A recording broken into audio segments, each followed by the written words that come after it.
ನಮ್ಮ ದೇಶದ ರಾಯಣ್ಣ ರಾಣಿ ಚೆನ್ನಮ್ಮ ವೀರ ಧಾರವಾಡ ಜಿಲ್ಲಾಧಿಕಾರಿ ನಿವಾಸದಿಂದ ಗೃಹ ಬಂಧನದಲ್ಲಿಟ್ಟಿರುವ ಕಿತ್ತೂರು ಸಂಸ್ಥಾನದ ಬ್ರಿಟಿಷ್ ಆಡಳಿತಕ್ಕೆ ಸೇರಿಸಬೇಕಾದ ಕ್ರಮಗಳನ್ನು ಕೈಗೊಂಡರು. ನಂತರ ಅವರನ್ನು ಬೈಲಹೊಂಗಲ ಗೃಹ ಬಂಧನ ಮಾಡಿದರು.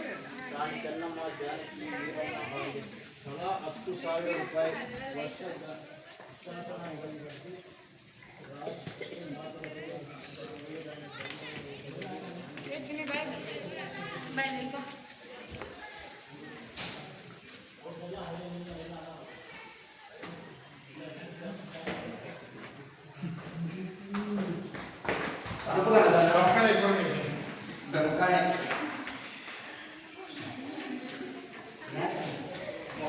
ಗುಹೆಯೊಂದರಲ್ಲಿ ಸಂಗೊಳ್ಳಿ ರಾಯಣ್ಣ ಮತ್ತು ಸಂಗಡಿಗರೊಂದಿಗೆ ಸಮಾಲೋಚನೆ ನಡೆಸಿದ್ದಾರೆ.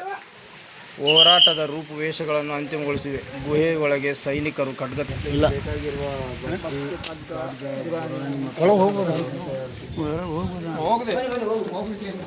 ಮಾಡುವುದು, ಮದ್ದು ಹೇಗೆ ತುಂಬಿಸುವುದು, ಖಡ್ಗದಿಂದ ಹೇಗೆ ಹೊಡೆಯುವುದು, ಆ ಥರ ಹೇಳ್ಕೊಡುದು. ರಹಸ್ಯ ಅದು ಯಾರಿಗೂ ಗೊತ್ತಿಲ್ಲ. ಅಂದ್ರೆ ಅವ್ರ ಹತ್ರ ಹೇಳಿ ಬಂದಲ್ಲ 10,000 ಕೊಡೋದು ನಿಲ್ಲಿಸಿ ನಾವಿದ್ದೇವಂತ ಈ ತರ ಜನನ್ನೆಲ್ಲ ಸೇರಿಸಿ ಗುಹೆಯೊಳಗೆ ಕಲಿಸಿದ್ದು ಬ್ರಿಟಿಷರ ವಿರುದ್ಧ ಯುದ್ಧ ಮಾಡುವಂತ. ಅದೇ ನಮ್ಮಲ್ಲಿ ವೀರವಳ್ಳಿ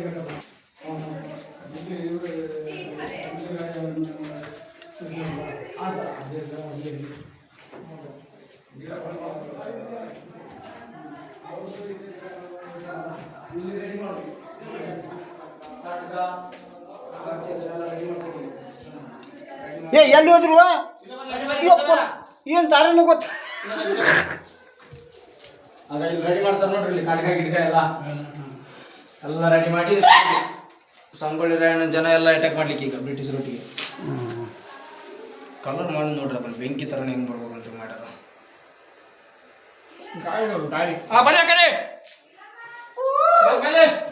ನಾವೇನೋ ಸ್ವಲ್ಪ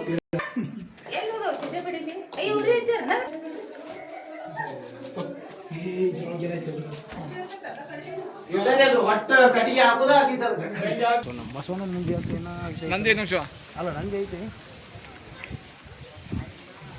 ಬೈಲಹೊಂಗಲ ಗೃಹ ಬಂಧನದಲ್ಲಿ ರಾಣಿ ಚೆನ್ನಮ್ಮ 2 ಫೆಬ್ರವರಿ 1829ರಂದು ಲಿಂಗೈಕ್ಯರಾದರು. ತೀರ್ಕೊಂಡವರು 4 ವರ್ಷ 8 ತಿಂಗಳು ಬಂಧನದಲ್ಲಿದ್ದ ರಾಣಿ ಚೆನ್ನಮ್ಮ ಕಿತ್ತೂರು ಸ್ವಾತಂತ್ರ್ಯದ ಕನಸು ಕಾಣುತ್ತಾ ಕೊನೆಯುಸಿರೆಳೆದರು.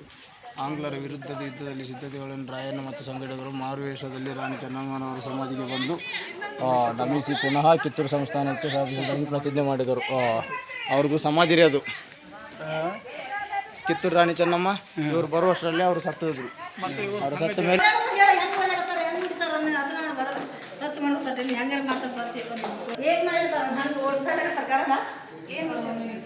ಜೈಲ್ನಾಗ ಇದ್ದಿದ್ದು.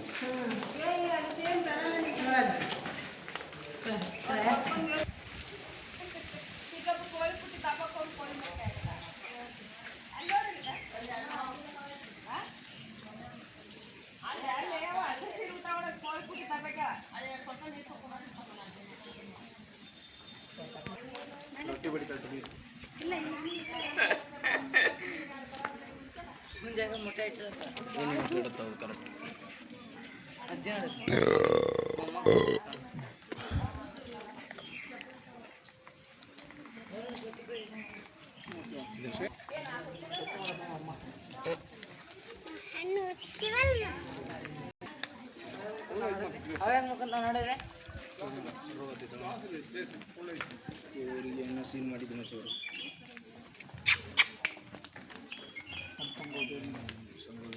ಸಂಗೊಳ್ಳಿ ರಾಯಣ್ಣಂದು ನಾಯಿ ಅಂತ ನೋಡಿದ್ದು.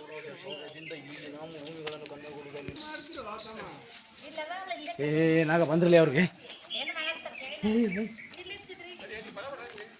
ಸುಂಕದ ಕಲ್ಲು ಏರಿಸುವ ಮೂಲಕ ಅವಮಾನಿಸಿದ್ದನ್ನು ಇಷ್ಟೆಲ್ಲ ಆದರೂ ಕೆಂಚಮ್ಮ ಇನಾಮಕಾಯಿಯ ವಿರುದ್ಧ ವ್ಯಕ್ತಪಡಿಸುವುದು ಇವ್ರದ್ದು ರಾಕಿ.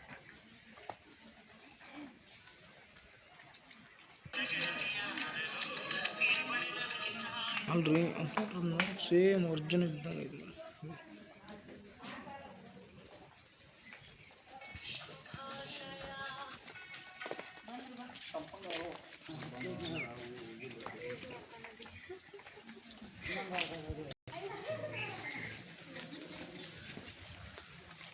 ವಯಸ್ಸಾಗೈತಲ್ಲ ಅದಕ್ಕೆ ಹಂಗಾಗಿ ಮೈ ಚರು